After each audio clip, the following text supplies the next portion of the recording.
and less of you want to tilt that camera down a little bit, or Yeah, right. I don't want to, but I will for the vibes. for the vibe? Oh, I was gonna say, how low are you going now? Crotch shot. It's a crotch shot. Let's just say this: you couldn't handle what's down there, bro. Whoa. Could I see it with all that hair? What the Whoa. Got it. Got him. Tell you what, 2019 shooters are shooting, so I'll let that one go by. I will let that one go by. I don't think you had a choice, bro. You didn't have a choice to let that one go. I'll let that go by. Got James. What up, everyone? PFC 288. Doing this remote. Had a lot of shit to do during the day, so we figured we'd squeeze this in late night on a Sunday. Premier League Matchday 32 review. But before we get into it, just want to give a quick shout out to some dear friends of the show, Jeff, Wall, and Holly. Started a podcast. It's called Tiki Talker, named after me, I think. That's not confirmed, but great name. It's a soccer podcast like ours. I think they're dating. I mean, it's pretty awkward if they're not dating anymore, but I think when they started listening, they were dating. So hopefully they're still together. Couple. Right? Hopefully they're still together. But yeah, man, check out their show, Tiki Talker. Awesome podcast. Check it out on Google Play and SoundCloud. But yeah, let's get into it, man. Liverpool 2, Spurs 1. Bro, fuck that game, bro. EPL's back. Fuck that game. Nah. That's all I got. Shaking my head, man. That's all I got. Absolutely disappointed, yeah. Best game of the Why? weekend, at Because your least. boy Reese is a top 5 goalie? He's a fraud, bro. Nah, bro, he's a fraud. Nah, I'm done with it, bro. He's a fraud. Look, all right. He fucked up, man. There's no two ways about it. It's a suspicious error for me. For me, it's suspicious. I can't say it's... Huh? He's got this in his game, bro. Yeah, he does have it in his game, and for me, it's becoming more suspicious. I didn't see much of it in the last couple of years or so. Obviously, you see it here and there, but not at this, like, not when a game was on the line like this. I haven't seen him blow it like this. Usually, it's, lack of concentration. The team's up by 2 or 3 goals, and the opponents pull one back. A lot, right? Yeah. He doesn't do it a lot. And he doesn't do it in massive moments, too. Like, it's going to happen like twice a year, 3 times a year, where he just makes an egregious error where you're like, is this dude for real right now? But I feel like that kind of represents the entire Tottenham team. Like, they have a great season, and then near the end, they just mess it up, can't win the league. And it's like, is this team really for real? Yeah, look, the reason I love Spurs, man, is because I don't see them as a threat to win the Premier League, even though, what was it, like 3 or 4 match days ago, they were, within 4 points of the top team. I think it was City at the time. But looking at them this year, no signings made in the summer. If you look at it where they were last year versus this year, they were a better team as far as points this year. But again, the foundation of this team is that when it really matters at the end of the race, that's when they buckle. And they did nothing over the summer to bring in pieces to kind of alleviate that. You see Pochettino's exacerbated, sitting in the stand, serving his band. You see the disappointment in his face. In 1 week, he lost the Madrid job and the United job. We'll get into those 2 a little bit later. But it's looking like good old Spurs. Tom calls it every year. I kind of bite on it. But I still think that Spurs are playing at a level where I think they deserve more credit than they're getting. Everyone's going to focus on the crash, the stumble. But year over year, they've been improving, man. And it's unfortunate that they can't put it together for any kind of silverware. I love Spurs for that reason. They're the ultimate moral victory team. Like, all right, we're in the title race. Look what we're doing in Champions League, advancing further than we ever have. As long as they're not winning trophies, I'm not concerned. I'm not concerned. These players will eventually get tired of it. And for me, their fullbacks are being exposed more and more.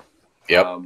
Now, I think they're going to need to replace that left back position. Danny Rose is getting older. I think he's past his prime. Davies, he's been all right, but I guess he's been injured in and out. Up instead of a starter. Need a right back, bro. They need to sell Toby Alderweireld, bro. They got a lot of things they got to work on. He's not. Wait, you said right back? He's solid. Yeah. For me, well, what about right back? What? What about right back? Why do they need to replace right back? Bro, Trippier's been garbage this year, bro. Yeah, but what about Walker Peters? I don't know. The only game he played, he had 3 assists. Come on, Lee. Come on, Lee. Played one game and he had 3 assists. Don't bite, fellas. Don't bite. Don't bite. He's fishing early. I think he's fishing early. Yeah, he's fishing early. Potential. Nah, look, for me, I kind of understand what Huss is saying. We always say, you know, play the youth, play the youth. This is a perfect opportunity to bring in a guy like Walker Peters and getting him experience. Look at Trent Alexander-Arnold. No one knew who but no one who knew Trent Alexander-Arnold was until he was tested and he passed. This kid, Kyle Walker-Peters, hasn't been tested. Yes, maybe he would have got stuffed against Mane, but the few times we've seen him, this kid has been solid. But look at Trent playing in the Champions League. We're like, oh, he's playing PSG. He's going to get exposed. Doesn't get exposed. Certain games he does because he's a young player. But we can see, oh, there's talent there. For me, with Kyle Walker-Peters, just give the kid some minutes. Give him some minutes. Let's see what he can do. Maybe not against this Liverpool team. But like, don't start him against Liverpool. No, not against Liverpool. But like, there's 32 other games he could have played. He hasn't played. We're not saying specifically Liverpool. What we're saying is, you're saying Trippier, phase him out, and Huss wisely is saying, well, you got a Kyle Walker-Peters there. Why not test him out the rest of the season to see in the summer if you really do need to buy in that position? He looked good last year too, and you know, look, remember Trippier? We saw him in the World Cup, and everyone's like, "Oh my God, Trippier! Who? Kyle Walker? Who?" Guys, it's too early right off Trippier. He still has a few good seasons. I mean, you can bring somebody in now, like a Walker Peters, and like you said, phase him in nice and slowly. And guess what? You have all of next season. If you don't like him, get somebody else. But you don't have to get rid of Trippier right now. I'm with that, Huss. I'm with it. But let's talk about Mohamed Salah, bro, and what this goal means. It was a Fugazi error. We understand, but he did put enough power on the header to at least throw your recent Fugazi ass to cause an error.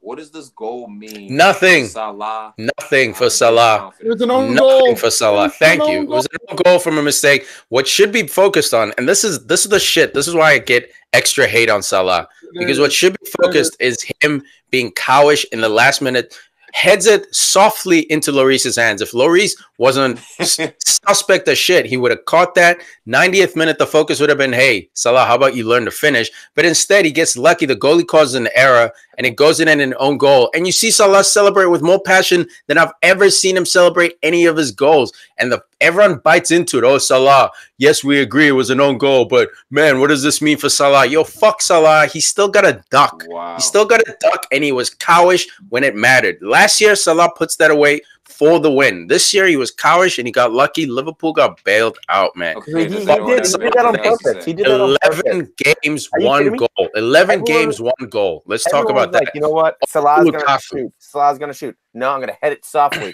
Lloris is like, oh, I got messed up. And, I'm going to hit it into auto right now and get on goal. It was mental games by Salah. It was fantastic. Yeah. When we talk about Lloris having a bad game, I actually was expecting some texts from Tiki about Alisson because he had 4 or 5 mistakes in this game.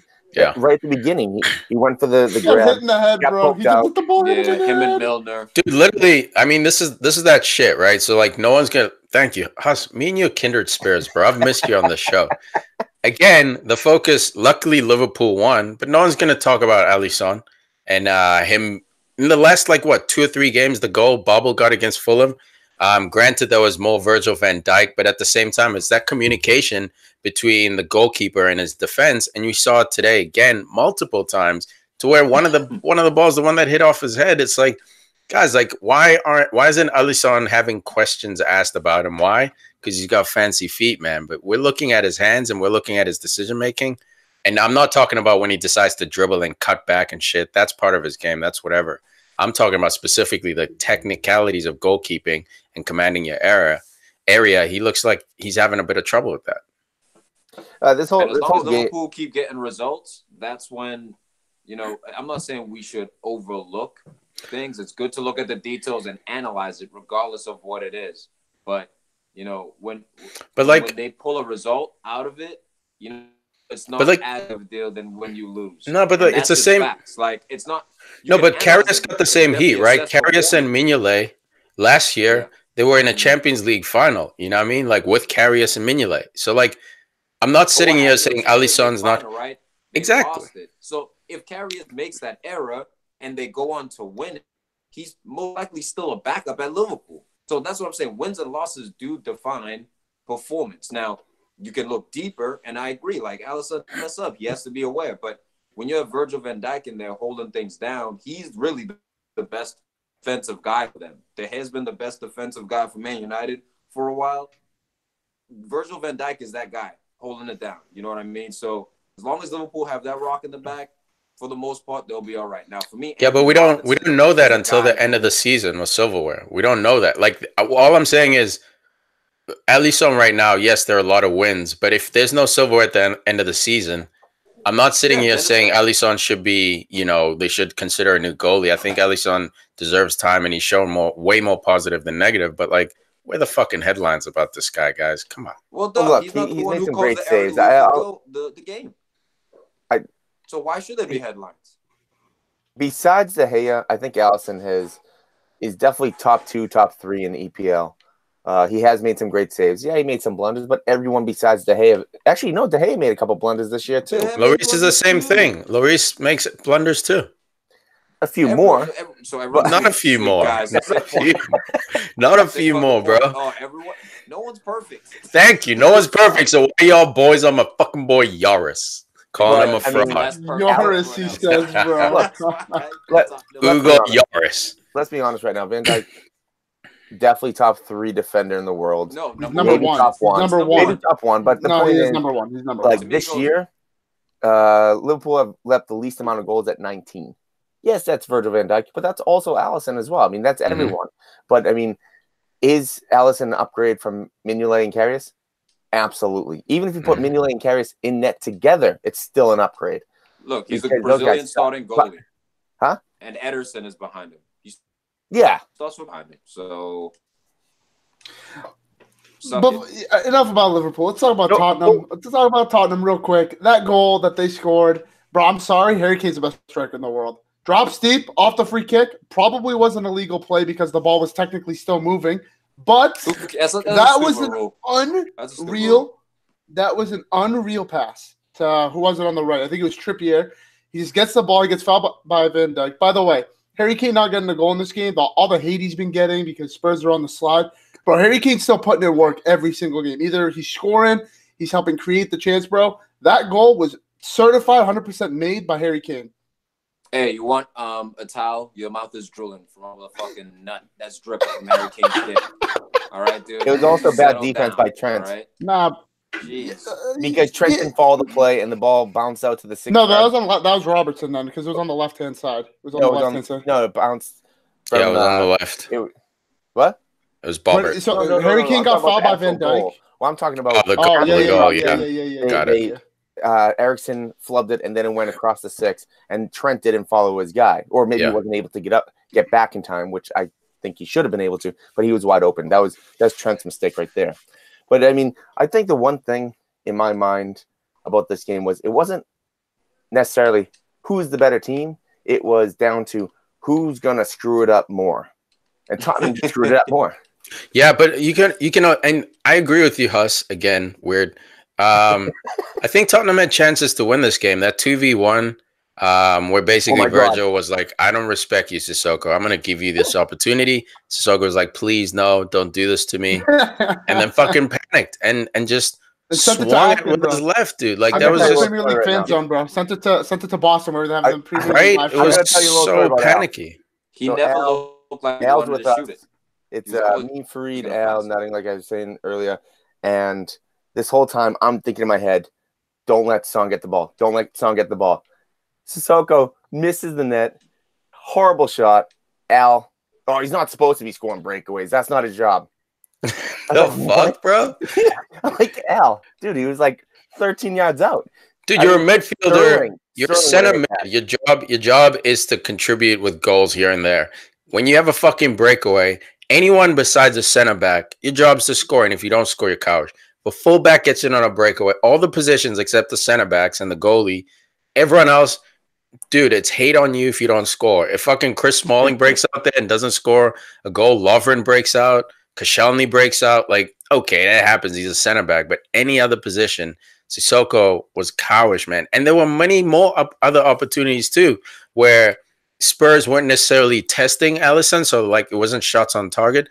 But shots just missing over or just missing that last pass or just that last through ball getting intercepted. Like Liverpool did that whole bend but don't break. And this was what was scary about this game is that this was a championship run kind of game. When you're scrapping like this and you're against the wall basically for 20, 30 minutes in the second half, Liverpool was basically against the ropes, maybe not positionally, but as far as chances created. And they didn't break. They bent. They folded in all kinds of positions. And when it mattered, the gods rewarded them with an own goal. And this is why I detest your fuck Salah point in terms of, oh, he hit it with a soft header. Look, last year, Salah was scoring goals and own goal type goals where things were just going the right way. He was getting the bounce. The bounce was with him. This year, it seems to be the opposite, at least while he's been on this drought, right? And you still look at his numbers. He hasn't fallen off, but he's been. No, he has. So, look, he has fallen. He has fallen off, man. He's cold. No, but I'm looking. You look at his overall numbers. He was on a certain pace. And he's not anymore. He's fallen off the pace. And now he's gotten cold.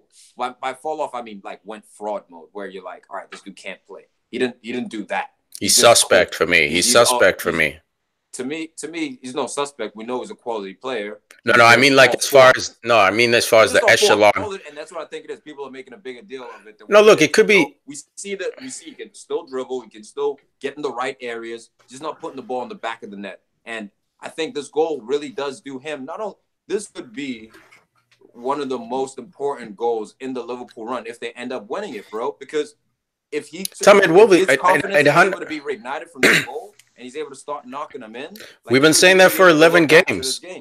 We've been saying that for 11 games. Oh, if he does this, if he does that. Like, look, I'm not sitting here saying Salah sucks. Big of an impact in such a moment at Anfield. I mean, 90th minute winner.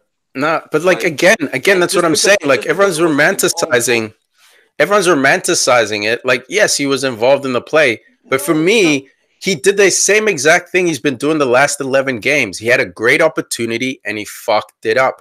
Now he got bailed out. So yes, for Liverpool Football Club, and he'll also try to glom some credit on that opportunity. But when you look at it, it was the same exact Salah we've seen for the last 11 games. But how many times that happened last year? I agree that he wasn't like on. No, not last year, Tom. I'm talking. How many times happened last year where you get like that lucky? Yeah, but like United finished second. United finished second last year. Like I understand what you're saying. Last year, yes, he would have scored that. Salah won what? Didn't he win Player of the Year last year? Agreed, man. 100% agreed, bro. What I'm saying is, what the Salah we saw in today's game was the same old Salah we've seen the last 11 games where he's had one goal. I agree with that, but I'm saying, do you think that this goal will help boost his confidence and propel him to the Salah we saw last year? No, I don't. I think he's got goals in his game. He'll score some goals, but he's not going to go on. So how many games are left? 5 or 6 games for Liverpool? Is a 6 games. I say he'll score 3 in those 6. And that's not the Salah we've come to know. I think Mane will get 4 or 5. I think we'll get 3. Look, if he's there's nothing wrong with that. That's better than what he's been doing for the last 2 months. Oh, of course. But that's the issue with even Lukaku. We say like these gaps, these drought gaps, it drops you as far as the conversation we're having. We're talking about Salah breaking into top 5 in the world. Now it's back to like, okay, he's a top 10 player, but he's back to reality where like he can take 11-game droughts. He's still a baller. For me, if you were questioning the fact that he was top 10, then I put him on the suspect list. It's just a matter of form. He's cold. And right now with his form, that's one thing that all Liverpool fans need to be optimistic about, that they're still grinding out wins like this without Salah being the Salah that we've known from the last. Robin's back to his deputy role, and Batman, a.k.a. Sadio Mane, is coming into the fold, bro. We didn't mention Firmino. That was a great goal. Bro, Andy Robertson is sick, bro. You guys are so lucky to have that quality of a left back, especially in terms of his offense. Bro, he's too good for Liverpool, bro. I'm sorry. No, he's not too good for him. But just remember Hull City. It was Robertson and Maguire both got sold. His peak delivery is like better than Marcelo's, bro. Don't at me, bro. He's bro. On a pin to freaking Firmino. Robertson's crossing is pretty nice. Talking about this dude has 2 good years, and all of a sudden that fucking erases 10 years at Real Madrid. Fuck out of here with your bullshit. Bro, you're talking about it like I'm questioning their overall play and all this stuff. I'm saying his delivery as a left back when it's at its best. Yeah, bro, it literally landed on Firmino's head. Like he didn't even have to jump if he didn't want to. That with Ronaldo and Benzema. And it's Ronaldo. It's Ronaldo. Oh yeah, but how does the ball get there? All he has to do is nod it in. Come on, man. Maybe I'm gassing Robertson, bro, but that was a picture perfect cross, bro. Like you know when people like pick that out when they're saying that in commentary, like that's the you even saw him look up, locate Firmino, and put it on. I think he might be the best. He is the best crossing fullback in the Prem. Easy. Yeah, it's a joke, bro. It's Firmino, literally a joke. Doing his thing, Firmino, the man. So underrated. Dude, so this is exactly, Huss. This is the type of game that if you're not watching Firmino specifically to see his contribution and not just the goal, but if you watch the first half, Liverpool bossed it because Firmino was playing that Trequarista role that I always talk about, where he is a number 9, but he'll drop into midfield to 1, create an overload, and 2, to stop pulling strings. He did that the entire first half. Spurs came out in a 3-5-2 that turned into a 5-3-2 or 5-4-1 that was 2 stretched out. So Liverpool were +1, and at times when Firmino dropped in, they were +2 in the midfield. So they absolutely dominated the first half. Props to Pochettino for making an adjustment in the second half, but by that time it was basically too late. That made me reminded me of something, Tiki. You said that's a great switch by Pochettino. Now, he's suspended. Why is it that he's able to call his assistants and still make changes? That should be outlawed. Because if you're suspended, you shouldn't have any communication with the team. That's been happening for a while, though. Like we saw with Jose when he was banned. With technology nowadays, there should not be any communication with the team. That should be disallowed. I don't know, man. I think that's just such a mute point to the fact that, like Jose, when he was suspended for 2 games for us, he was passing notes along to Rui Faria. I don't like that either. Like we've been seeing, I just don't think it's enough of a point to like really put any emphasis on it. I mean, maybe it's a valid point. Maybe I don't really think much of it. But it's just at the end of the day. Most times, Snacks, sorry, man, to cut you off. Most times, we see it, a third party must be involved, right? Someone running up and down. Yeah. And then, a carrier pigeon, they run down the flight of steps. I don't want that either. They deliver the message, and then they fly back up the flight of steps. What I saw was Pochettino on his cell phone. One person picks up the cell phone. He's like, hey, give the phone to Jimmy. He gives the phone to Jimmy. He tells Jimmy exactly what he wants, and he hangs up. Now, he literally called the sub. He was like, hey, do the sub now. For real. So we'll see what the FA has to say about it. I've seen it, Diego Simeone in the Champions League. Passing the note. I've seen him communicating with people directly. You know what I mean? So I think it may be one of those FA rules. Look, I think if he's on his cell phone, he knows he's going to be caught. And there's a cell phone down at the coach's level too, which usually you never see technology down there. I think he looked into the rules, and I think the old rule was you're not allowed any communication, but I think they've relaxed it to the point where, I didn't know it was such a factor, dude. But every time a coach is suspended from the sideline, the fucking team struggles, bro. Yeah, and I don't get it. These are grown ass men. Just fucking play. No. All I'm saying is the coach is still there relaying messages hey, Billy, make a run this way. Hey, Bob, make it. No, but it's literally instantaneous on a cell phone. It's different. But are these guys weak-minded? No, I know. But I'm saying, are these players so? You're sleeping on the presence on the touchline. I get your point. They're grown-ass men. They're pros. Go out there. When Ferguson is waving his hand, he's about to... No. We're talking Pochettino. Not Fergie. Look, I'm just saying. There's certain he's got no silverware, bro. Don't disrespect Fergie. He's got no silverware. I think he's just using him as an example. I don't think he's disrespecting him. Let's use Wenger as the example. That's their Wenger. Okay, fine then. He's their Wenger. Fine. Yeah, perfect. Perfect. He's their Pep. Whatever you want to go with. When he's about to step on the pitch out of his technical area. It's the delivery of the message. What I say? I say this is Spurs showing their weak fucking mind. This is it. This is Spurs just being weak. No, but it's everybody though. United pulled it off. Even when Jose was suspended. No, when we had Jose, I'm pretty sure we ended up losing that game, bro. It's just the delivery of the message, bro. I'm telling you, bro. If Vegeta or All Might's coming up to me, telling me go to the gym, workout. I'm telling you right now, I'm going to the gym and working out. If my mom tells me to go to the gym, I ain't going to the gym. Yeah. It's just the delivery of the message. Athletic trainer. Yeah, but again, there shouldn't be any communication. You're suspended. That means get out of here. Speaking of, while we're on the topic of managers, let's talk about this clown Klopp. I know he snuck the victory out way today, bro. Man. This guy needs to give up on Divock Origi, bro. And Divock Origi needs to give up as a footballer, bro. Like Jesus. Shaqiri should have once Zaha leaves. Yeah, okay, word. Sick Al. He's gonna be the new Batman, bro. You know who Divock Origi is? Remember when Danny Welbeck was on United? He's kind of like that guy. He's an energy guy. There's no energy from Divock, bro. There's no energy. Divock is a C. He's a C plus player. If Liverpool, like if we're talking, if you're quick to say, yo, Jones needs to get the fuck out, Divock needs to go, bro. Be consistent in your shit.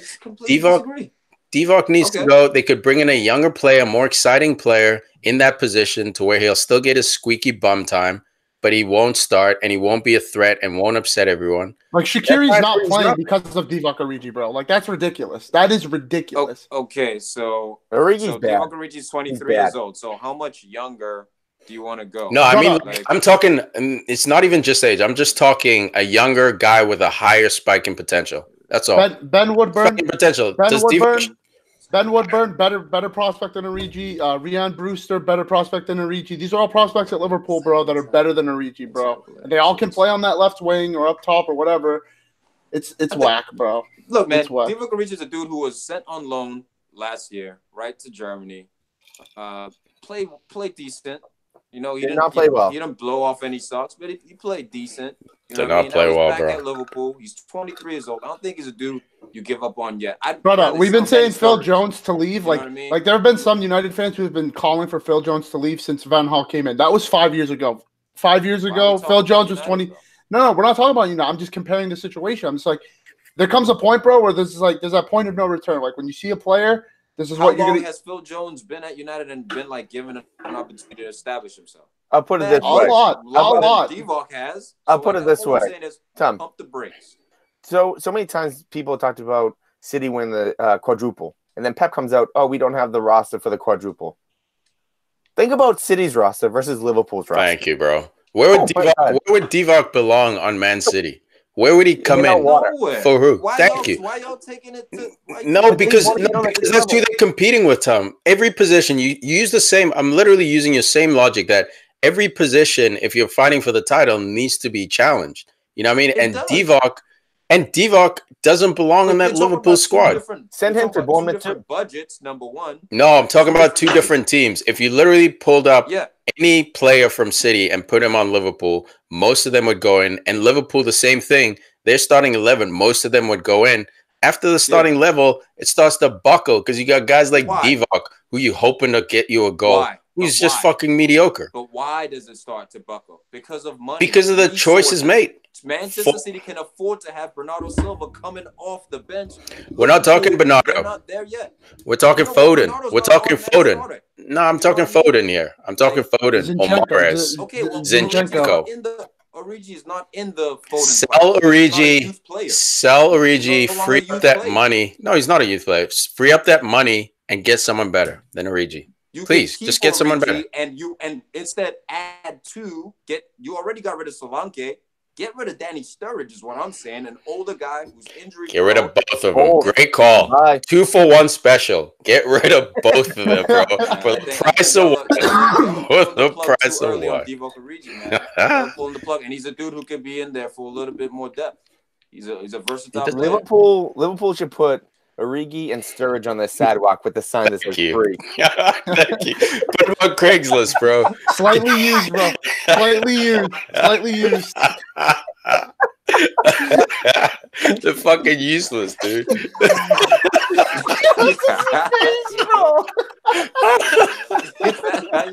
him on the sidewalk. Oh, it's fucking great. Yo, Cardiff, let's get into this fucking sorry, not Cardiff. Let's get into City real quick. Fulham City, but let's wrap up this Spurs Liverpool game real quick. Okay, so the big prediction that I have right now is that both teams are going to win out except for one game. And United is going to win Liverpool the league. Hold on, pause. Before anyone says anything, pause. This is the first time Huss has ever admitted on the show, cap this moment, whatever time second we're at, this is the first time Huss has ever admitted on the show that Liverpool will win the league. That is mind-blowing. Jinxed him, Huss. He's buying in. Huss is there, bro. He's past the echelon. He's there. He's gone over the hill, bro. No more calm, composed Huss. Huss, you're all in. The point of now that we're talking about it, I kind of want to take it back. Because I totally forgot I've never said yes, a fucking grapefruit, bro. Let the grapefruit flow. Damn it. All right, let's keep this moving, man. Fulham 0, Man City 2. Man City obviously played before Liverpool, so pressure was on Liverpool this weekend, and they came through in the clutch. But Man City, as always, chugging along here. They went 2-0, which I think was a bit of a light score considering the chances they had. But everybody in their starting 11 had at least one shot. Every single player. It's unbelievable, dude. This team is stupid. This team is stupid. It's literally, oh man, it's a football manager player's dream, bro. Like, it's wild. Yeah, man. And De Bruyne, back from injury, slowly being bled in. Unfortunately for him, it doesn't look like he's going to have a ball in season. He's running out of time. So maybe for the rest of the season, just focus on fitness, getting those reps in. But had a solid game overall. But Bernardo Silva, this fucking dude, man. I'll never forget when Pep came out in the media, like early days, like a few months into Bernardo being at the club, and everyone was like, Bernardo who? Why? And he was like, I'll leave this club before I sell Bernardo Silva. And this season has been a revelation for this guy. You see him for Portugal. His tail is higher up now. He's more confident. He's almost becoming that Robin to CR7's Batman. But for this Man City club, he's becoming Batman in certain situations. He's taking the team and putting it on his back. Scores 5 minutes in. You know what? The big thing about Bernardo Silva is that he's a very efficient winger who doesn't have top-end speed. And that's very rare to see nowadays. Yep. Yeah, I thought you were going to keep going. I just thrown it out there if you guys want to bite on that one. Because if you look at even Sterling, Sane, Mane, so I mean, if you want me to keep going, I will. We got Mora, then we got Son, and then I agree with that point completely. He doesn't waste. He doesn't waste. The problem with those pacey wingers, and like even Raheem Sterling at some point, it doesn't happen as much as it used to with Raheem. But like they'll waste possessions at some points. They'll be trying to go on the run, lose it. Bernardo Silva, he never like lets possession go to waste. Like even if it's a small pass, like he's thinking like 3 steps ahead of like what he wants the team to do. And that's like Pep's influence. Like we saw Bernardo Silva at AS Monaco when they won the league, and he was one of those golden boy generation players for them. He was one of the players that left as well. And like we've seen his quality, but maybe not as consistent. Last season, you give him the old Premier League blues. Other people were balling. And he was solid. He was solid last season, but go ahead. Yeah, Sane, I mean, like, and he was competing with Raheem Sterling and Sane. Like, he wasn't really going to get in too easily. This season, he's just taken his spot and just hasn't let go. And that's, like, again, something we don't see a lot this day and age. Like this team is so consistent where, like, that Raheem's going to start every game. Dude, he's the reason Sane is not getting any joy this year. I mean, Sterling's obviously killing it, but Sane's not getting as much production as Silva, and it's unfortunate because when you see Sane play, he's balling, he's out of control, but like you can tell he's not playing because there's that little thing that Pep wants that whatever reason Sane's not giving to him, and Bernardo Silva and Mahrez are. There's always that third or like fourth factor guy, right? So like for Arsenal, obviously it was Henry, right? Best player, Dennis Bergkamp in there, and then you had Perez, but then you had Sylvian Wiltord. And Overmars. Like fourth, like odd guy. So like that to me is like where Bernardo Silva fits. We know Aguero, Raheem Sterling, KDB when he's healthy, or David Silva. Take your pick. But Bernardo, like Sane was last year, is sort of that new factor that's adding in goals. And although he won't be the main reason Manchester City win, if they do, he'll be sort of that maybe X factor in that regard, that he may tip the scale when it comes down to it. He is one of the main reasons, in my opinion. He is one of the main reasons. Like you look at, like obviously you have players like Aguero and Sterling, like they're like getting all the glory, they're getting all the goals. That's but like what we do. That's what we do with those players. We just brush them over. Don't do that. No. I'm not. That's the point. I'm trying to. That's the point. That's the point. I'm trying to argue. What I'm saying is, I would argue it's because of Bernardo Silva's play that those type of players are excelling. It's because he's keeping the play going. What? What was that, bro?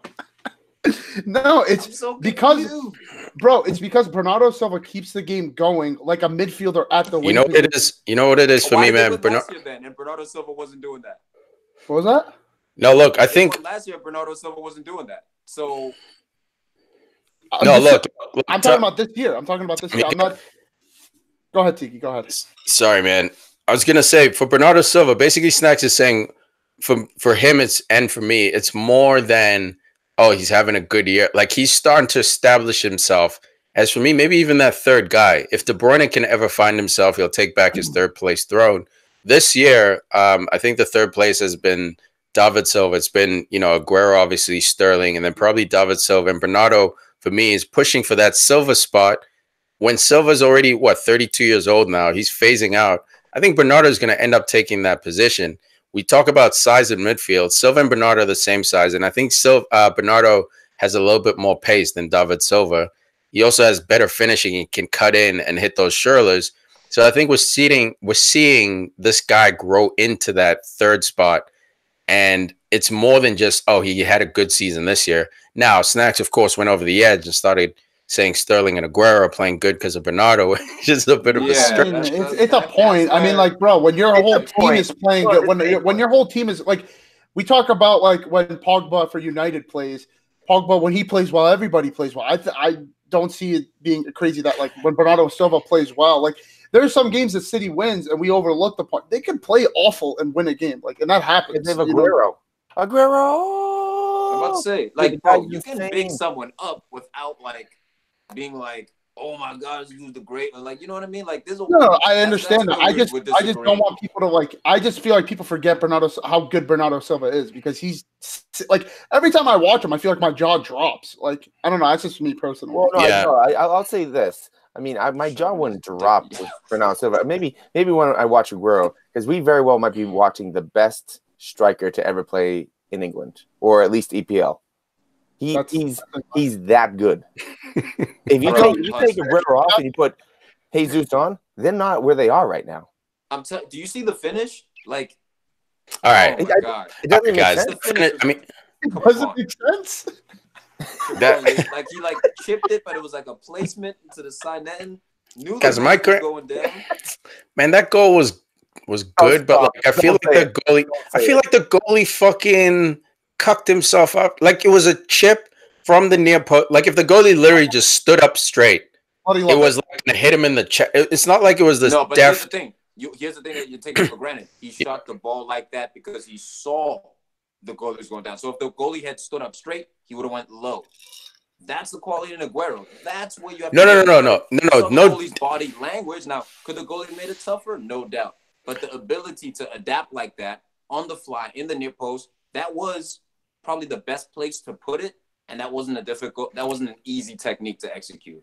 Yeah, no, it wasn't. It definitely wasn't. I guess for me, it's like I've seen Aguero score way better goals than that. People are losing it. So like I know I'm in the minority. Like Bleacher Report was all over it. And I was like, yo, I've seen what we like do to great players, man. We do this all the time with great players. Think about what you just said. For granted, because they've done other great. No. It's not for granted. It's just we get so used to him, and that's why we say Harry Kane's the best. And I'm like, all right, dude. Like, no. We don't say we. Don't say we. I'm just saying people. All right.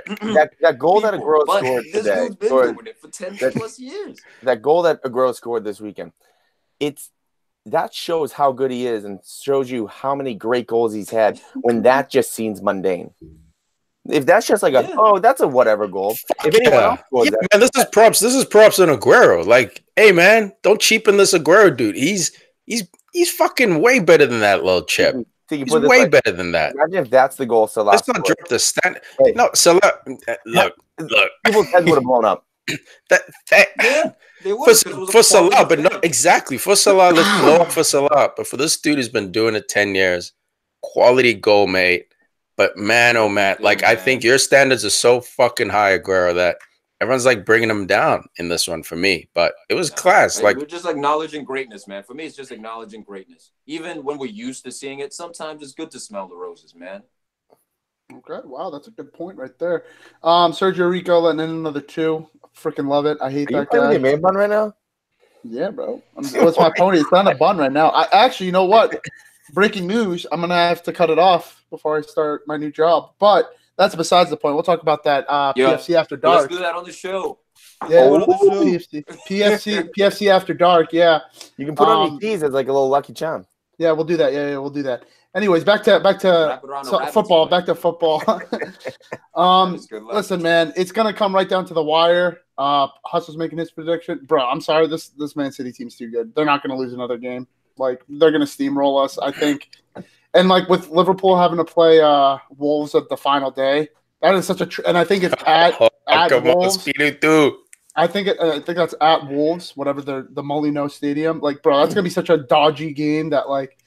That's a tough game, dude. Yeah, like that's like, and I'm pretty sure like I don't know, Man City are so good that like no matter who they play, it's not going to be really a challenge for them. Obviously, we've seen them with the surprise losses, Crystal Palace and Leicester, but I think they're going to buckle down. Pep's been here before; these players have been there before. So Man City still have to play, and they have one game in hand. They play Spurs. They play Tottenham 3 times. Bro, you see what Spurs did to themselves today, bro? Don't worry, bro. Spurs will just capitulate like they always do in the final minute. Toby Alderweireld will score an own goal. It's fine, bro. Hey, you're the one wearing the United shirt. Will you guys capitulate too? I just don't think we're going to beat them. I really don't. Draw them then. That's all we need. Nah, I don't. Liverpool only needs a draw. They have a game in hand. They have a game in hand. Yeah, they have a game in hand. And United will need that for Champions League. It's an awful position to be in, bro. Crystal Palace. Crystal Palace plays Manchester City tough. It's weird. I know it's weird, guys. Crystal Palace has been a bogey team. Manchester City as well. They're playing them at Crystal Palace. I know the City team, guys, is stacked, right? They're the odds-on favorite. But when I look at their schedule, I'm seeing some tough games, not to mention they're going for a quadruple. So now we're talking about fatigue. How's he going to rotate his players? Like, this will be interesting to see. If Pep could do some historic shit, with the quad. Don't forget, Cardiff played both Liverpool and City. Huh? Yeah, Cardiff, bro. Yeah, Cardiff played Liverpool and City. Yeah, they were real sick today, bro. They were real freaking good today, bro. Yo, that Wolves game is at Anfield, so should be Liverpool TCB. Oh boy. But Liverpool play Chelsea. Hopefully Chelsea fighting for top 4 will somehow get a result. Right? Yeah, unfortunately at Anfield. Yep. So that should be TCB again. Liverpool's got the schedule on the side. They do. They definitely do. In Champions League. That Chelsea game, that's going to be the one just because of even the history with the Stevie G slip and everything.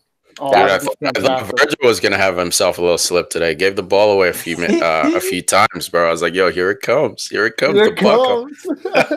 Did you see how massive Virgil was in net when Trent was going near post on the corner and he hit the post? Virgil's like putting his arms up. He's taking up the whole net. Yeah, he's a big dude, man. He's a fucking problem. Speaking of big dudes, United 2, Watford 1. Big man Pogba, come on. Where you at, bro? Oh, yeah. Snacks. What's happening to your mans, bro? What's happening to your mans? Okay, so in the middle of the international break, Pogba came out and said that it would be a dream to move to Real Madrid. But he fucking dream. Can I? Kidding me? Let me get into my right because this was my guy, right? This was my guy. Dream. Here's the thing. Here's my problem with that comment. United because reality right now. Yeah, I mean, nah, it's not that, Huss. It's the audacity. No. You're already at the biggest club in the world. You've literally had everything you've wanted. Biggest club in the world. Spoon fed to you through a gold spoon, and you're eating diamonds. You literally have everything you've ever wanted at Manchester United that you've been waiting for, right there for you. And then you have the audacity to say it's a dream to play for Real Madrid. It was at that moment. Listen.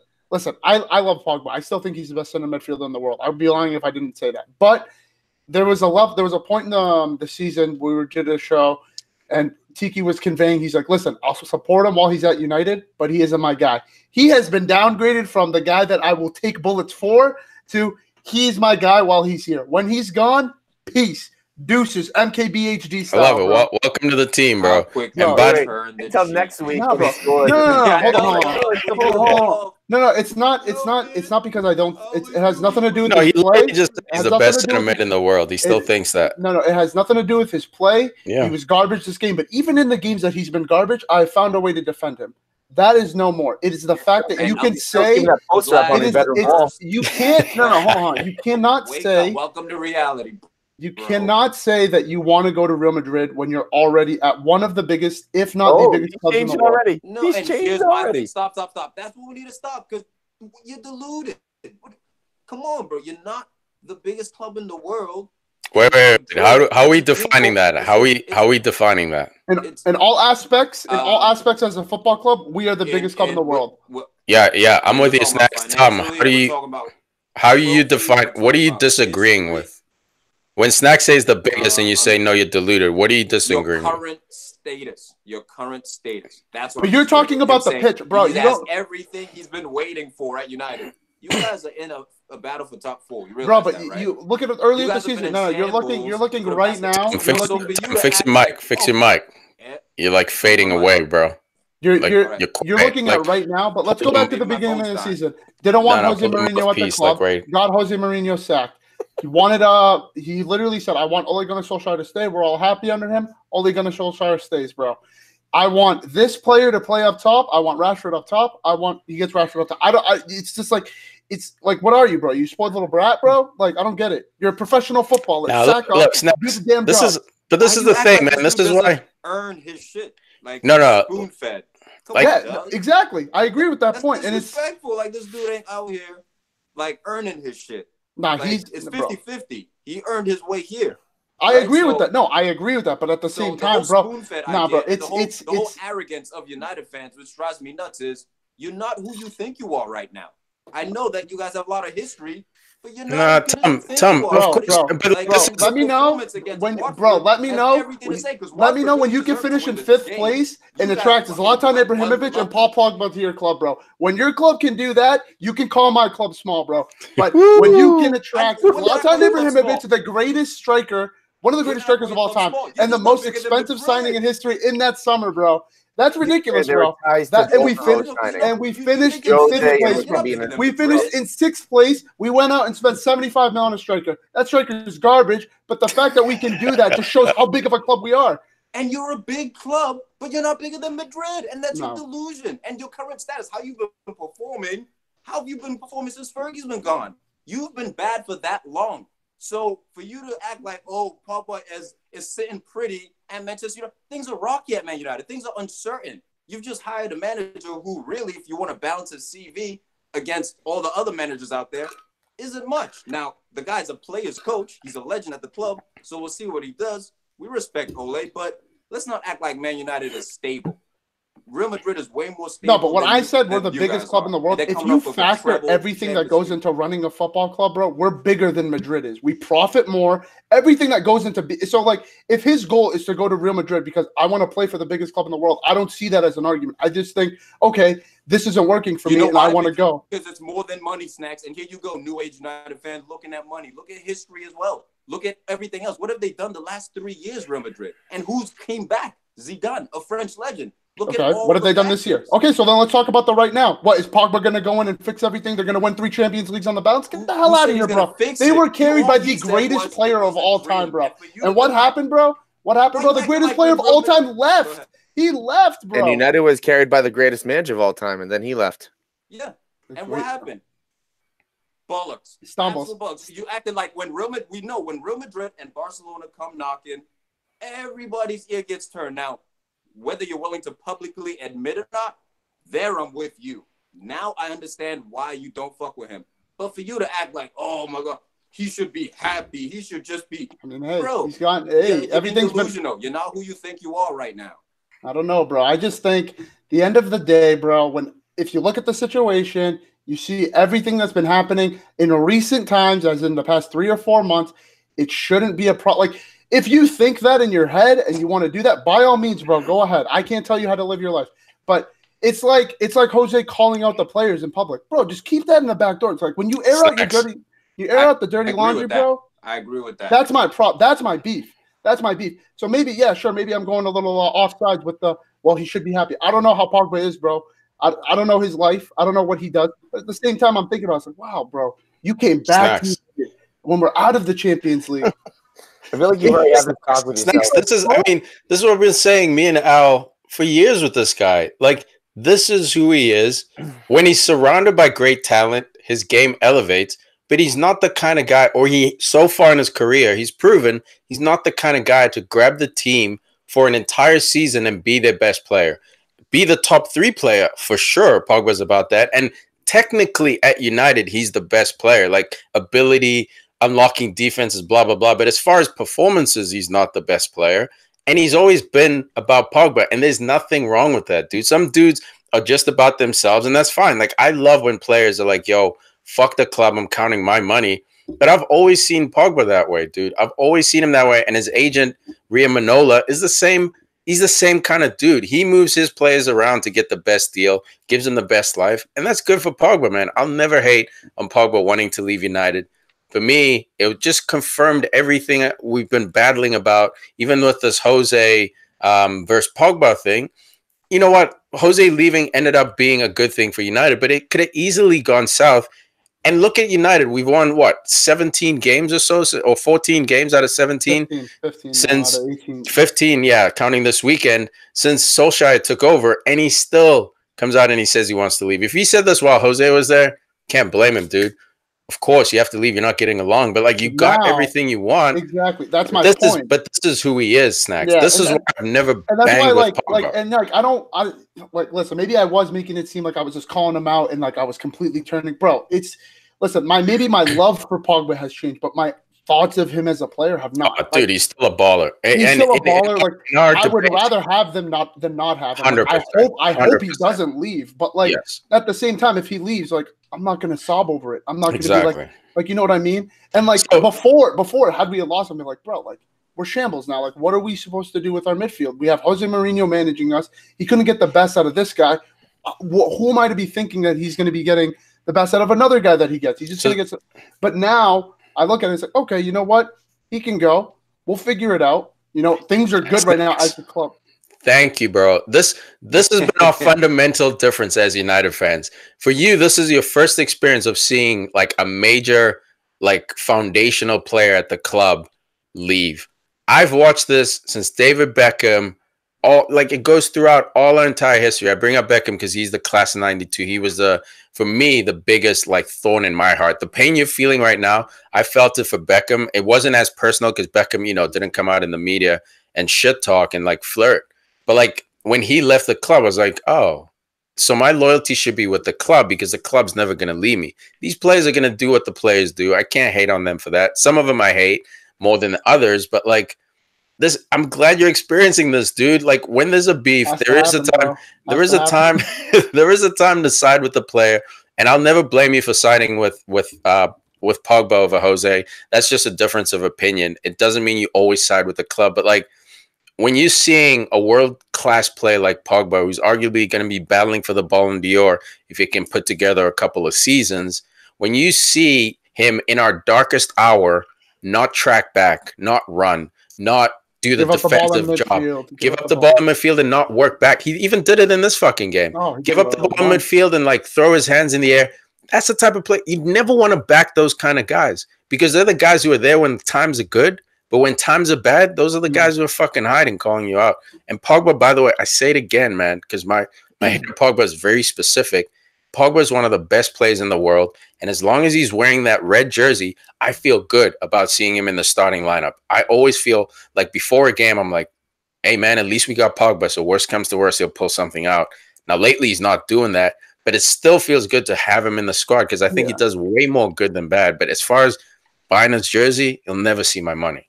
Yeah, it's and I think that's kind of where I'm at right now. It's like I said, like I'm on that level. It's like, listen, like as long as he's here, I'm gonna enjoy the good times. I'm gonna let it roll. Are you tired of listening? Yeah, to this thank you. I feel like I'm at an intervention, moving, man. Like legitimately, I really thought this was a legitimate intervention. No, you know why? You know why? Right, Because this finally encompasses a what was it, like a whole season battle. We've been battling like this in September.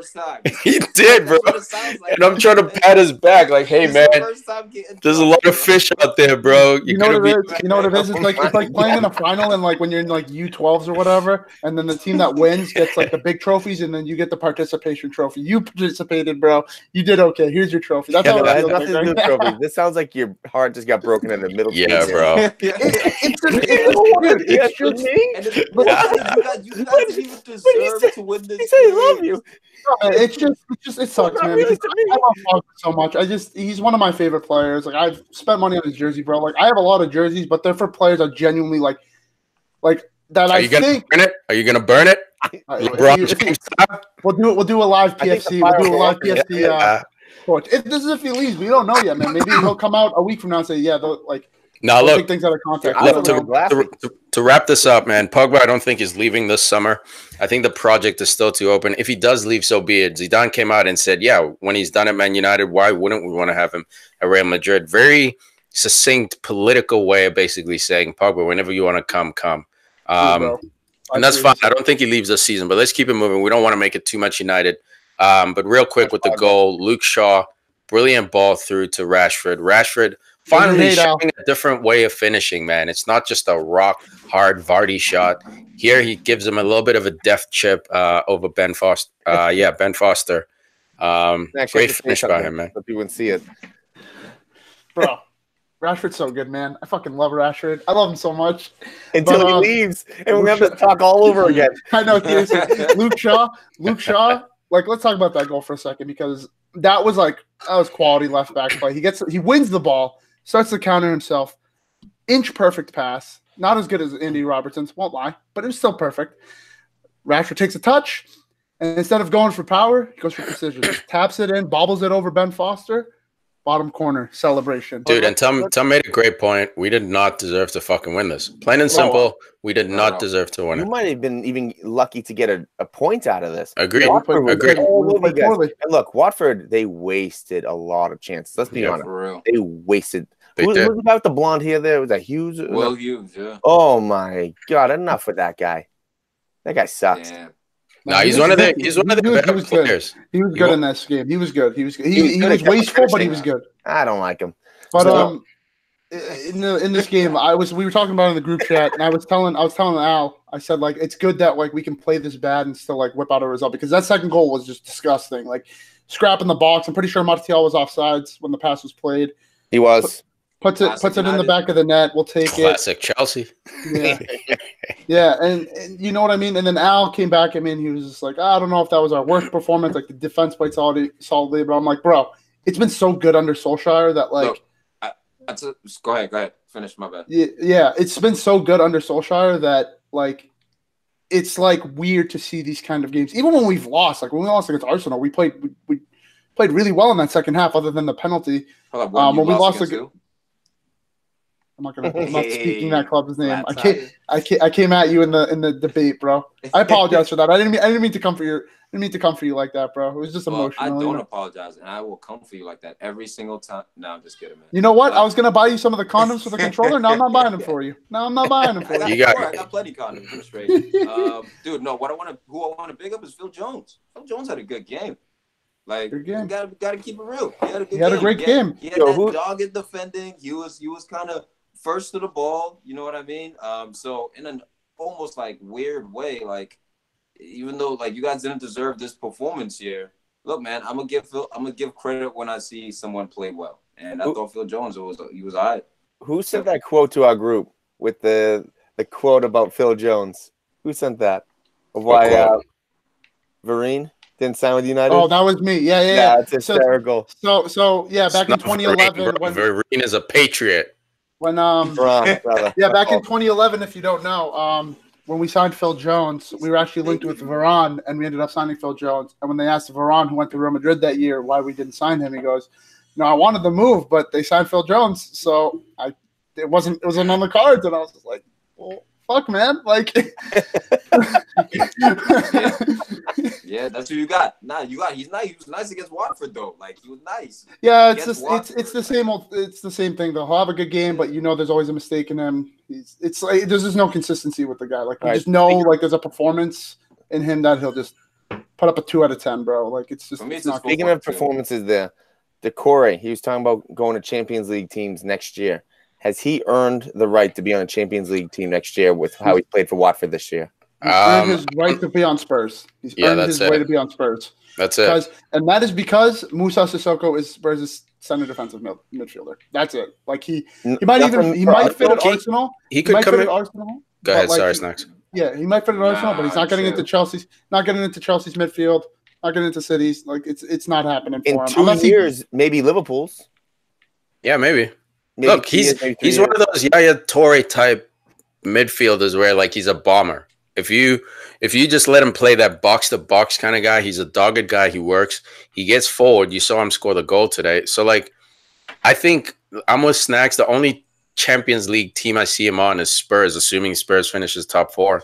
But other than that, I don't think he's there yet. In 2 years, ask me again, and my answer might be different. But as it stands today, Spurs is the top for him. I think it'd be better if he goes to like Everton or West Ham, like that next step. Although this year, Watford's obviously above him, so it doesn't make sense. But you guys will see over the next 3 seasons, things are going to correct. Everton will get back to that Watford position right now, playing for Europa, I think, and West Ham as well. So he's fine where he is. To be honest, like just stay where you are. There's no need to really make that slightly higher move unless you're going to go to Tottenham. That's the only place you should leave. Old right now. So if he goes to like Everton or something like that, I feel like that he has one. Yeah, that's a fair point. That's a fair point. One more chance. Yeah, that's a good point. I don't think he goes. I think he does hold out for that top 4 team. And look, I feel better Decore coming off the bench than I do Origi, even at a winger position. Fuck that. No, Decore. This doesn't make sense, man. Why you gotta go out your limb this shit on Origi, man? Tom just loves his Belgian beta forwards. He loves Batshuayi, Belgian. He likes Lukaku, Belgian. Lukaku, Belgian. Beta fucking Belgian forward. Tom's a beta Belgian. All the special, right? Just call Lukaku a beta forward, bro. I'm keeping that. All right, man. Let's get off this United shit. United won, got the 3 points. Probably didn't deserve it. What do you got, Snacks? Real quick. You're going to Solskjaer this week. Permanent manager, obviously. Everybody's pretty much heard of it. Yeah, great response. I wanted to get. I know, obviously, us two. We've talked about it in depth, me and you, Tiki. But I want to get thoughts from Tom and Huss because they're opposing teams. So I want to know how they feel about it because, like maybe maybe it'll be different than the way we. Obviously, it's going to be different. How do the two Judases feel? Judas would imply that I initially had a loyalty. You did, and you did. Deep down, you love Fergie, bro. Nah, bro. If I catch him in a dark alley, his hips getting broken. In a way, I'm almost worried for United that this is fool's gold right now.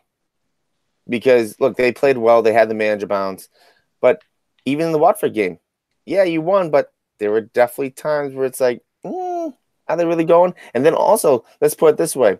If De Gea does leave, if Pogba does leave, and you go another year or 2 years or 3 years without a league, are you still getting those top-end players like a Pogba and De Gea coming in?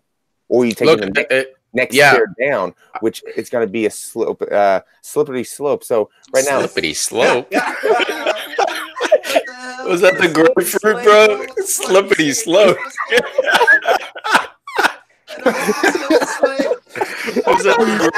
I tried to hold back as I said, I was like, no. But look, it's a risk. This is definitely a risk because we've always talked about top-end clubs signing top-end 100% managers that you can count on, which you did with Jose, which actually backfired. So they're almost taking a 180 right now and signing a younger guy who's with the club for a while, and he's doing magical things. It's just, how long will that magic keep up? That's a good question, Tom. Look, man, Ole Gunnar Solskjaer's reign at Manchester United is dependent upon one factor right now. That is qualifying for the Champions League. Top 4, man. Top 4. If Manchester United qualify for the Champions League, watch out. Ole Gunnar Solskjaer has reinstilled a spirit. He's reinstilled a Manchester United identity. Now, in terms of performance on the pitch, we haven't seen that because we've seen you guys in your losses kind of revert to the slow malaise under the Jose Mourinho days. If Manchester United qualify for the Champions League, they will spend, I'm sure, over 250 million in the summer and identify the correct players that will propel them. If they do not, Solskjaer will be in for it because players, I believe, will be quick to turn on him when things start going the wrong way. Cool, man. All right, that wraps up United talk. Let's get into Cardiff 1, Chelsea 2. If you're a gambler and you had your money on Cardiff, I think you have every right to go find this ref, dude, and have a little chit-chat with him because this was the biggest blown game I've ever seen, man. Cardiff up 1-0, cruising, doing that whole bend but don't break thing that lower league teams do. Chelsea and all of a sudden the ref decides to fucking bail Chelsea out. What the fuck? You wanted to be the star. You wanted to be the star of the show, man. And it was the offsides goal. That's what started it, dude. That's what started the whole thing. Stevie Warnock's going mad because he knows. Neil. Aspilicueta was offsides. It was one of those tricky ones to catch because he was returning from an offsides position. I believe it was off a corner kick. He was offside. It was a corner kick, then flicked, and then he was offside on the flick. Like both him and Giroud, 2 fucking guys with 2 yards off.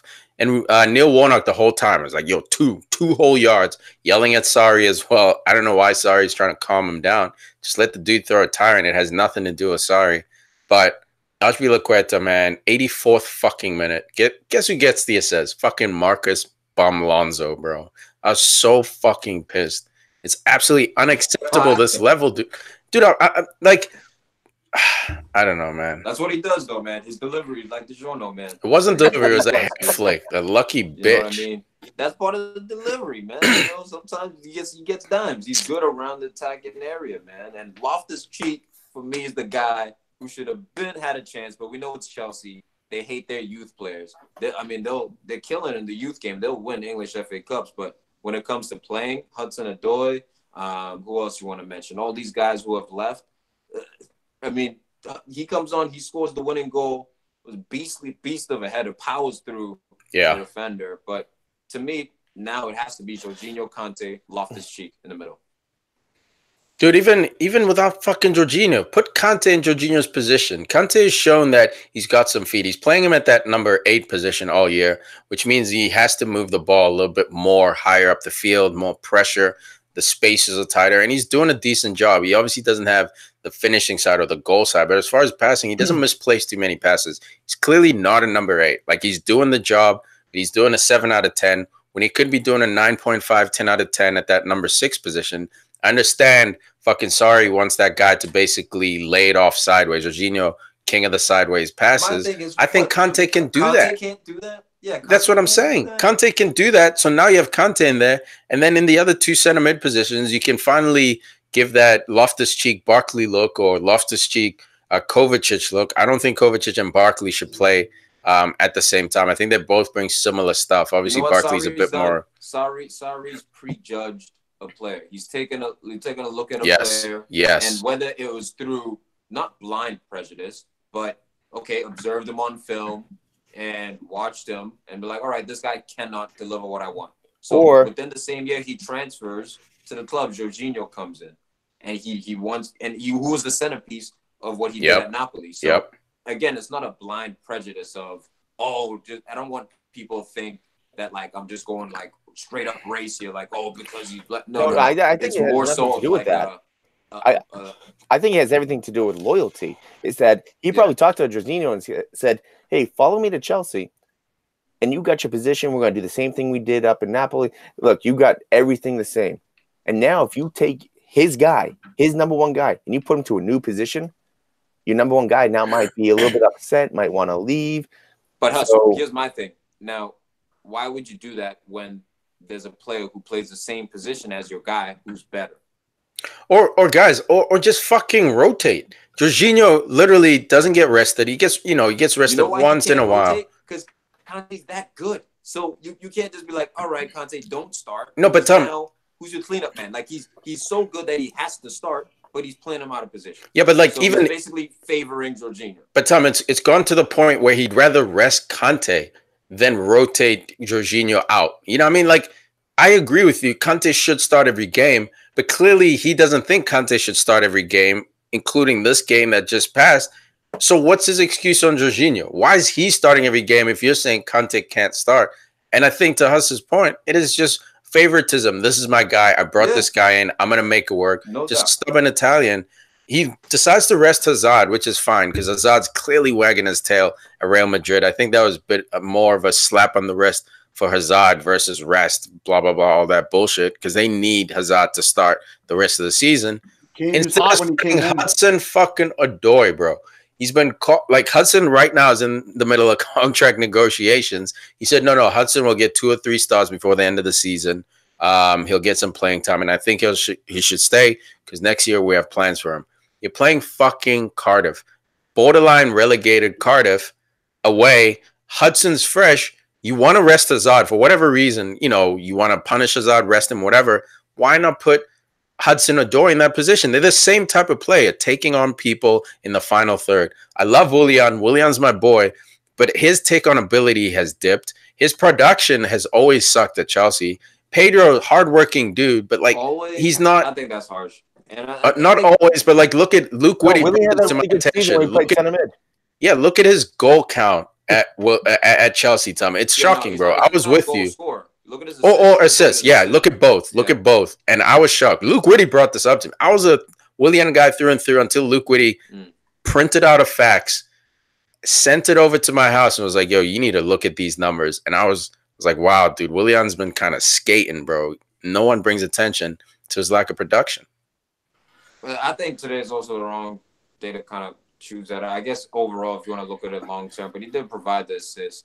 You know what I mean in this game. Yeah, no doubt. Between Pedro and Willian, you have to get rid of one of them. It's been my thing. Exactly. Pulisic coming in next year.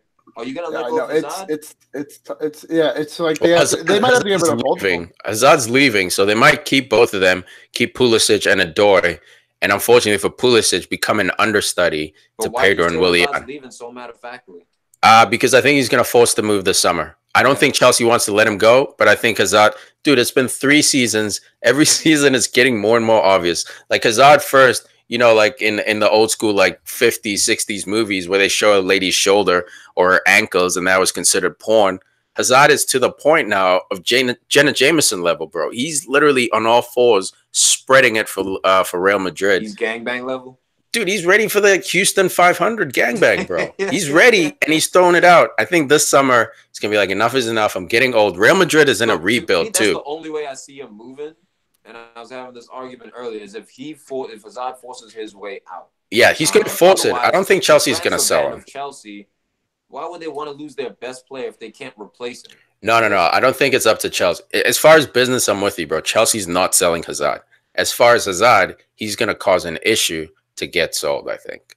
Well, as of now, it looks like they're missing Champions League. So there's no way that Hazard's going to go those 2 years in a row. Exactly, Dude, man. They should have dropped points this game, whether it was a tie or a loss. Like, Agreed. Points, man. This game, man. Chelsea squeaked by. Look, if I'm sorry, and Hazard's talking about going to Real Madrid this whole time, I'm going to use his legs as much as possible. He's going to play 90 minutes every single game, and I'm going to play him until he dies.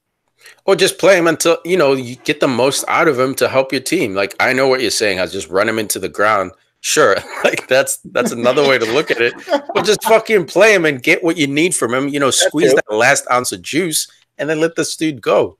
And you're going to let him go, not quite in his prime, but still very close to his prime. His ability's still there. His numbers don't quite match a few seasons ago when he got that over 20 goals in a season. So, or 20 goals. He's 29, bro. Like it's. Yeah, man. Now is the time. It's too late. Like, bro, it's not too late. It's there's this narrative. There's this narrative for a while with Hazard that, like, it was so funny. Is at the beginning of the season, like, he needs to go make this move to Real Madrid to fulfill his potential. I'm like, bro, how can you have potential when you're 28 years old, bro? Like, unless you're some god that's just going to go until you're 40. I think they mean just like there's.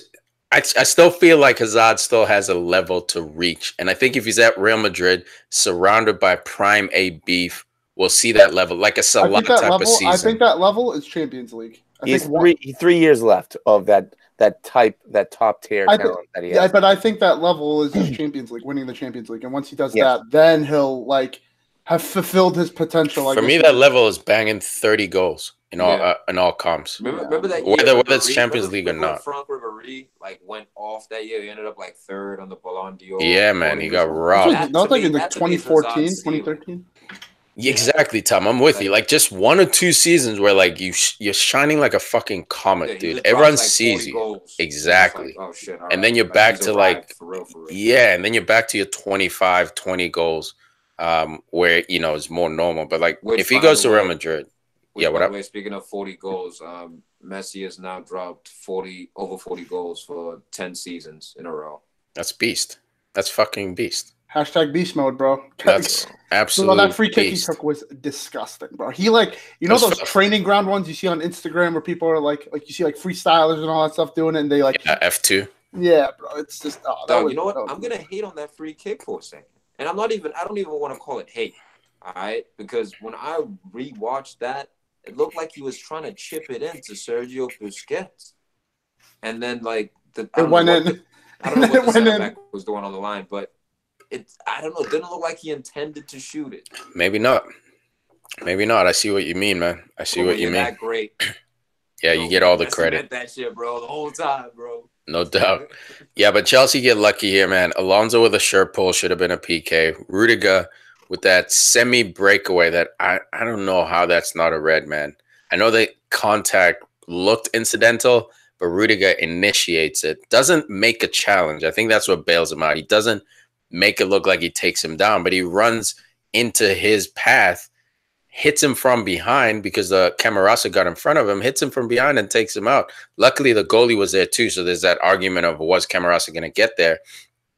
For me, I think he was, man. I think it was going to be at least a 50-50 with the goalkeeper, and Rudiger prevented that. Exactly. For me, that was a red, man. The timing of the foul, the way the game played out, also 100%. played into it too, with the offsides, and then this missed call, and then Chelsea come back to win. Such bullshit. It was the perfect storm of shittiness that happened to Cardiff, and it all happened because of the ref. Hey, Cardiff, shitty happiness, bro. Yeah, they got robbed of the result. They got robbed of the result. They did, man. They did. Warnock is gonna lose sleep. Dude, I thought Neil Warnock was gonna have a heart attack. I was genuinely worried, bro. First off, Neil Warnock like delayed his. He's like, yeah, we need to calm down. Like, I need to personally calm down before I go in there. We need to calm down as a team. And then he went in and he was like, yeah, we're the biggest club in the world, but somehow we have the worst officials. And he goes, I'll never understand it. I won't. Biggest league, no biggest club. Oh yeah, biggest league. Yeah, that's my fault. Thank you for the correction. Yeah, so you thought the biggest club. Now it's Cardiff, the biggest club. Yo, it's all gonna be sorted out finally next year. This type of shit pisses me off because the rest of the world is using VAR, or the rest of the top leagues are using VAR, and the English are dragging their feet on it, dude. And I'm glad finally next season, at least most of the goals will be legit, and most of the calls will be legit. There'll still be drama, as we've seen with VAR.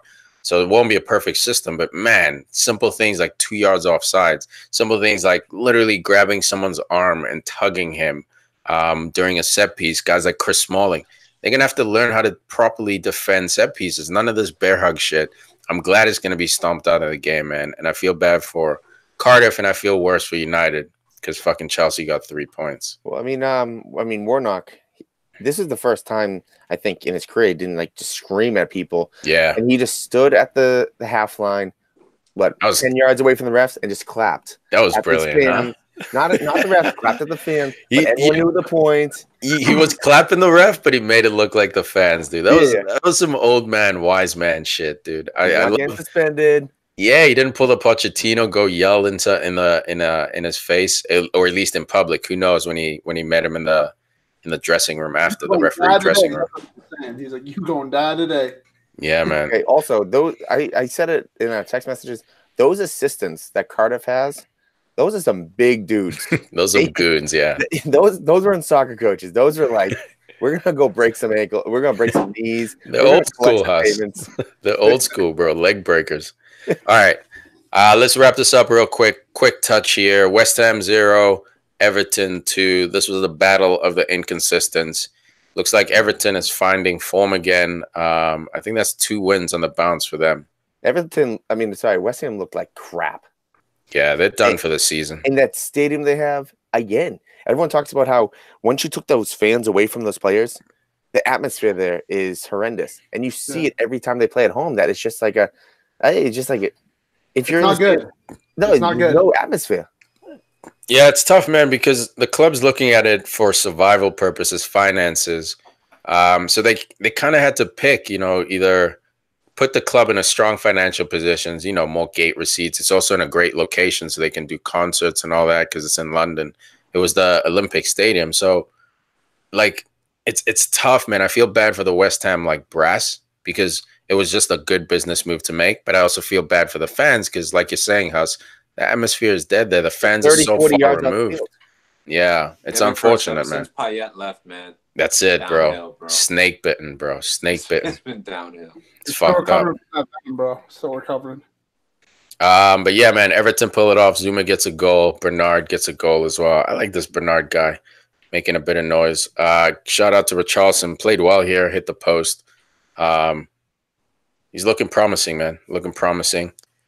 Let's keep it moving. Leicester 2, Bournemouth 0.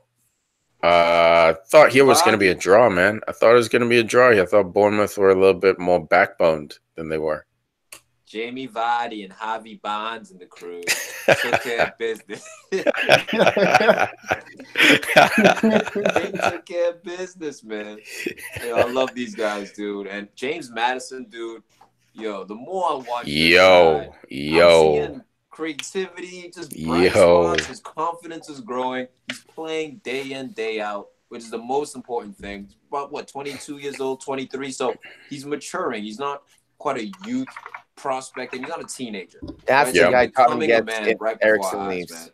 Eriksen leaves, Tottenham needs to get that guy. Great shot. This guy, 22, yeah.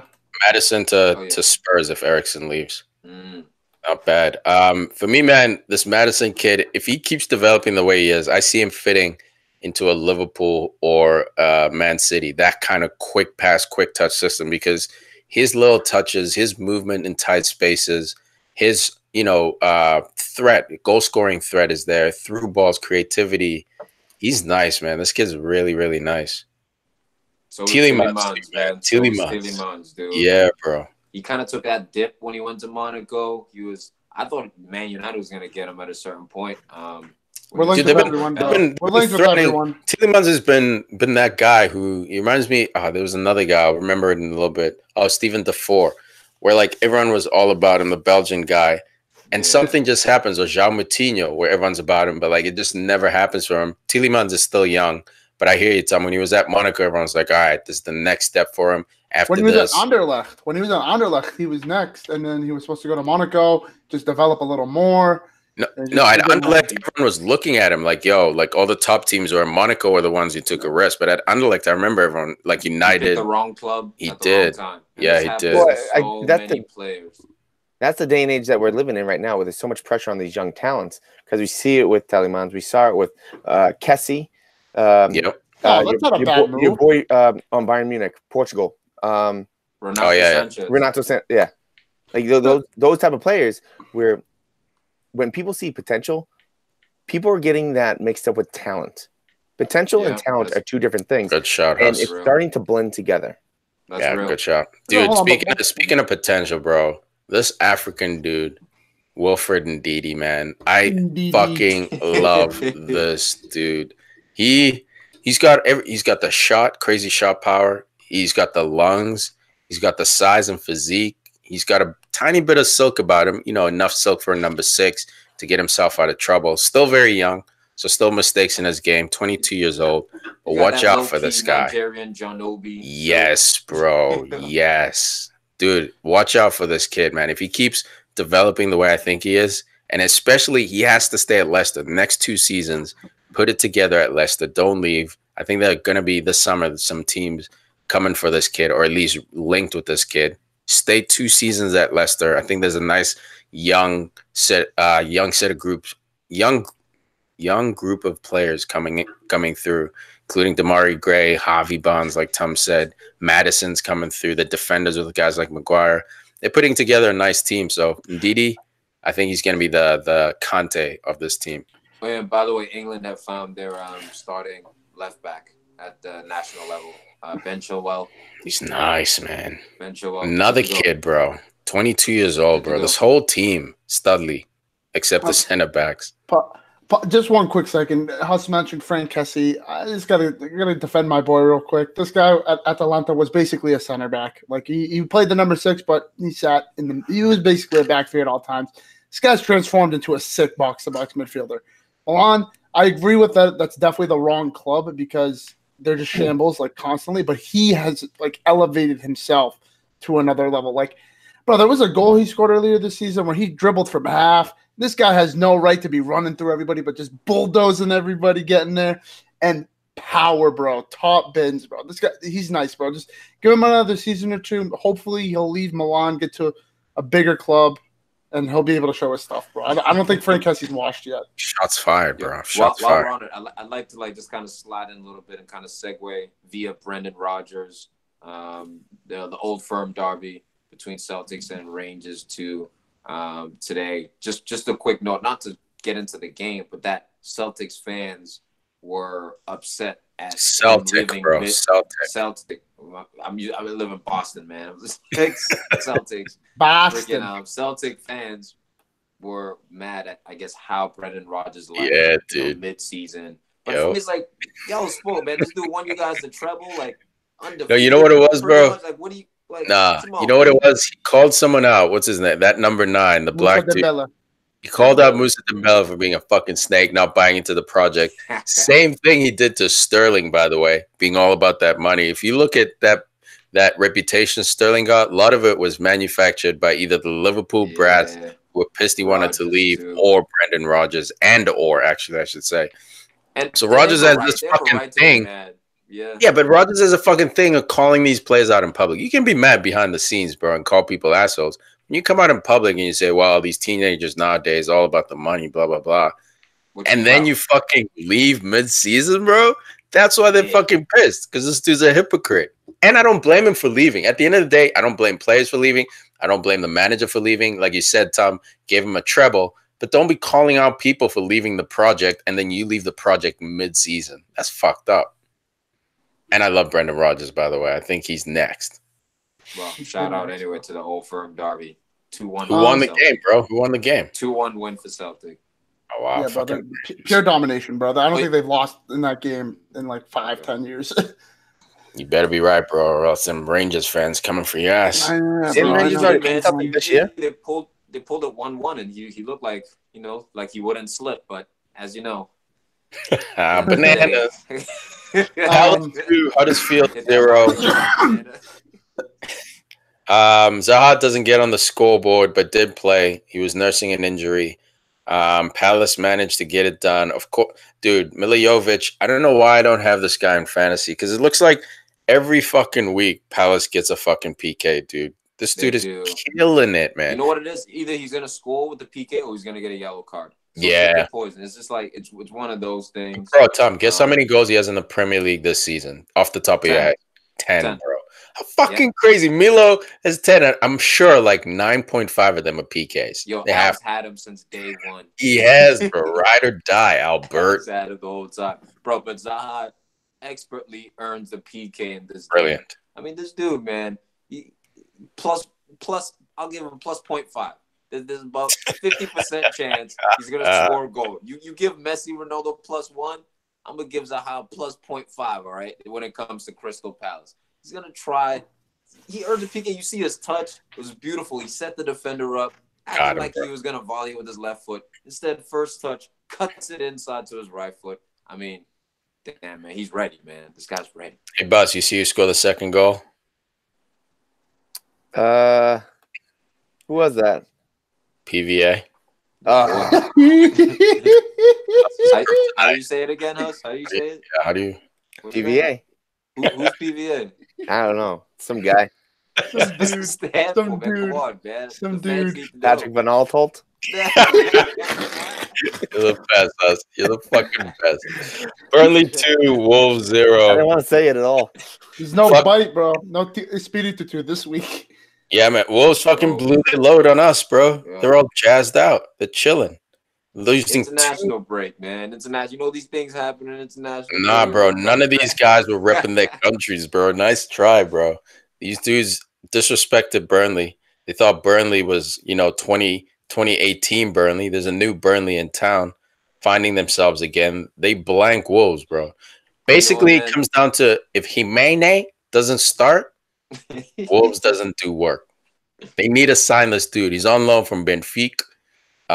They need to sign him, bro. I'm not mad at that shout. I'm not mad at that shout at all. And I also think Wolves have a tendency, because they're such giant killers this year. Yeah, they have that sort of weird thing where they zone out against the bottom teams. They take them for granted almost, and they struggle, I believe, to get up for these type of games because, and that's kind of like a testament to where their mental space is. They're what are they in the FA Cup semifinals? Yeah, man. So they're in a winner's mind where all right, well, for the big games, they seem to step up, but then for these sort of menial ones, man, they overlook them. So that's something I think they're gonna have to fix going into next year because that's how they get relegated. Right? Thank you, bro. This is so dangerous to have a team like this. We've seen it with Swansea, Bournemouth. Again, I always bring them up because I don't want people to forget. In January, I think of 2018. They were sitting at in the relegation zone. Eddie Howe's job was on the line. So, you can be a team that kills giants. You can be a team that plays attractive philosophy, football, hard work, all that shit. But if you can't fucking TCB Burnley or at least get some kind of result against teams like Burnley, like I'm saying, you're going to catch yourself slipping into relegation, man. They're still far from it. And I think their individual talent, especially if they secure Jimenez next season, their individual talent, I think, will buy him another season. But that third season, man, that's when you start to decide, okay, are we about this Premier League grind, or have we had enough of the ride and now we're gonna, relax a bit? Like Huddersfield.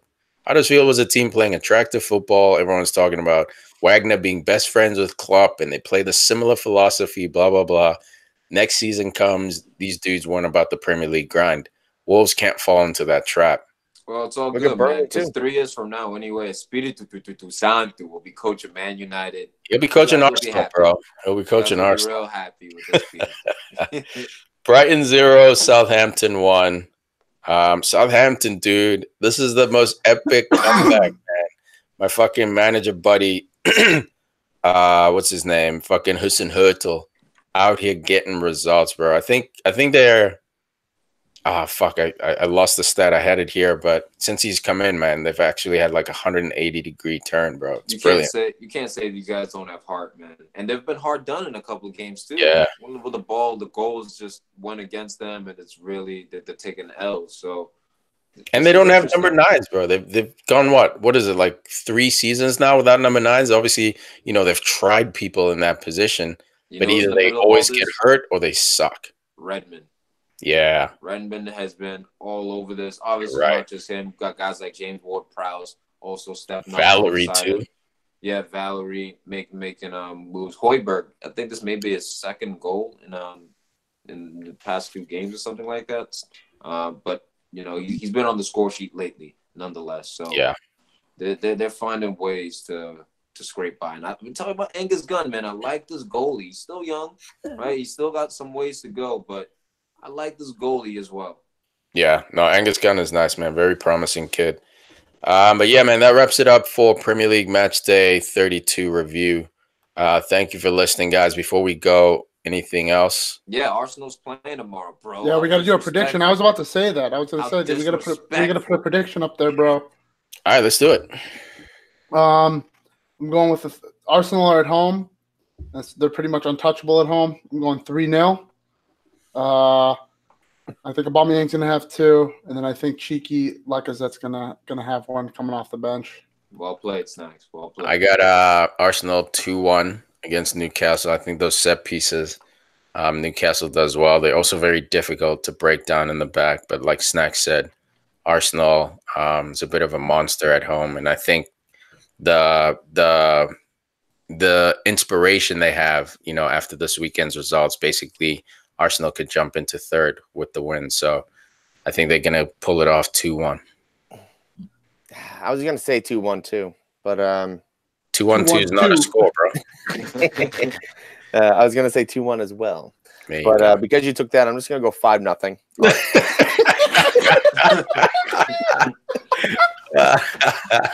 Hey, why not? Why not? Let's go. Let's roll the dice. Let's roll the dice, dude. Fucking legend. Aubameyang, all five. Say 5-0. Aubameyang. I'm gonna go 2-1, but 5-1. Look, no, man, 5-0. And Aubameyang is all of them. There's some history here. Newcastle, I remember with the 4-4 game. Check Tiote, tying it up. Arsenal went rest in peace. Rest in peace. R.I.P. Man. So. And Rafa always plays big teams tough. Yes, he does. So I that's why I see 2-1. Rondon's been playing well lately. Maybe a goal there, but I see Arsenal keeping a clean sheet. Okay. This would be potentially our third consecutive clean sheet. First time in Arsenal history, by the way. FYI, right, so guys. Undefeated. All right. FYI. Invincible. Yeah, all right. So, 2-0, but it will be a good game. But, we're coming back from Dubai. The boys have been in warm weather. We haven't played in 3 weeks. Oh, wait, you guys didn't have international experience? No, some dudes did, but banging the crew. Hey, that's fine, bro. We're sitting in third. We're sitting pretty right now. Wait. Ozil wasn't called up to Germany? No, you're sitting in fifth, bro. You could be in third if you win. You're sitting in fifth. You see, I'm positive thinking. I see you. I see you. Right? And then just before we go, I asked this in the group chat. There's been a bunch of rumors. We'll save the whole transfer talk at the end of the season, so I don't want to go into that. But I did want to say there's been a lot of rumors circulating with Sancho and Hudson-Odoi. I asked Tiki. I asked everybody in the group, and Tiki and Al were the only two that responded. Tom responded. Tom, who did you say? Did you say Sancho or Sancho? Hudson? Not even close. Okay, so Huss, question comes to you. Hudson-Odoi or Jadon Sancho? Like, if you were to pick one to have on your team, I don't want you to go into this whole thing. Well, we have Salah, so I don't know if he would fit. Like, if you were to pick one of these guys to play. Well done, Snacks. Are they the same price? Yes, let's say all things equal, bro. Chelsea would even sell to Liverpool. All things equal. Chelsea did sell to Liverpool. I don't know. Maybe. The thing is, you would have to choose Sancho now because he has more game time. Where Hudson-Odoi, again, it's potential. We haven't seen him as much as Sancho, so I don't want to phase potential and talent together at the moment. Where I've seen more Sancho than Hudson, so I have to go with Sancho. Cool, man. Not only that, so what about you? I don't think you answered. Oh yeah, no, I chose not to answer. I think not to answer. That's an option. I chose not to. I waited for the show. I waited for the show. I just think that with all the hype surrounding Sancho right now, it's just not a good, especially with United. I just don't think it's going to be a good fit. I think he'd be good for us, but it's just that if we buy him for 140 mil, all this BS, he's going to come in. He'll have one bad game. The media. Well, Sancho's not that good. Yeah, there'll be a lot of pressure on him. Disregarding the fact that he's 11 years old. Well, it can't be any worse than Sanchez. So I think I would go. I think I would just go Hudson-Odoi just because. And this isn't me saying I think Hudson-Odoi is a better player. I think Hudson-Odoi could be a better player. I think that it's just all up in the air because they're both so young.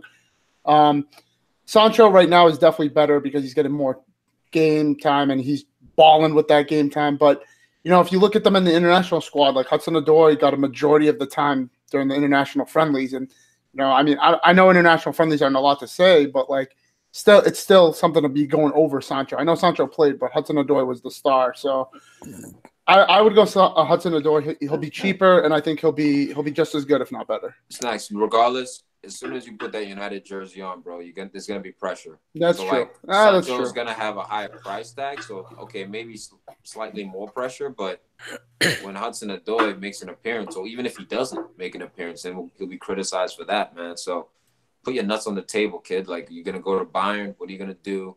We'll see what happens with him. Hudson needs to leave, man. Moral of the story: Hudson needs to leave and not get honey-dicked into staying. I don't want to give him playing time.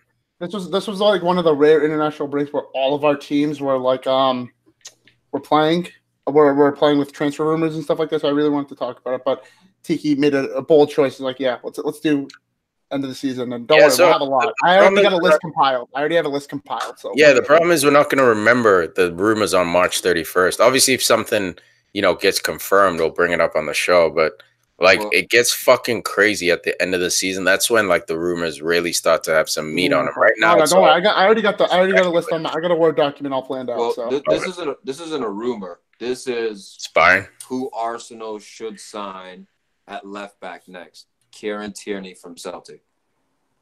He's promising. He's a promising kid. That's the kid to go. If we can't get Alaba, we know he's originally an Arsenal fan growing up. Lucas Hernandez is the one, bro. He's the one. I called Alaba, Kieran Tierney left. Remember when I was like, get Virgil. This is the guy to get. This is what I'm saying with Tierney at fullback. Get Kieran Tierney. Cool, man. All right, guys. There's some words of wisdom for you Guna fans out there. Thank you for listening. We'll catch you guys next week. Like, subscribe, comment, all that good stuff. Please. Thank you, Snacks. Good shout. All right, guys. Peace. Peace. 10%.